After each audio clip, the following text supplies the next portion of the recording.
How to upload videos to your Uscreen library. Hello everybody, welcome to another tutorial. In this tutorial, I will show you how you can upload videos to your Uscreen library, and it is very simple, so kindly follow along. The first step is to log in into your Uscreen account just like I've done here, and then we brought to the dashboard. On the dashboard's page, move to the left side of the screen where you would see a sidebar displaying options like dashboard, content, people, community, subscriptions, bundles, sales, etc. So click on content. On the content page, you'll see the videos that you've uploaded before. If you've not uploaded any video, you'll see a button which shows upload videos.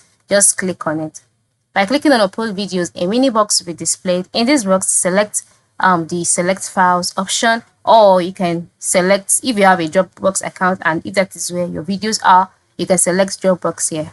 Then once the mini box is displayed for your computer, click on video file, select all files, all right, so that you can have access to the videos on your computer, and then go ahead to select the videos that you would like to upload. Click open, and then you have to wait for it to be uploaded.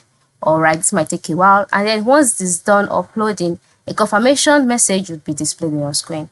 That means that it has been done. And then once it is done, you can now go ahead to edit the video, make it to suit your taste, to look like the video that you want on your library. And then you can also organize the video by categories, collections, and more. And ensure you do not close the tab until it is done uploading. As you can see, I did not close this tab, right? So that is it, and you can edit the video here and you're good to go. So this is it. All right, thank you for watching and have a good day.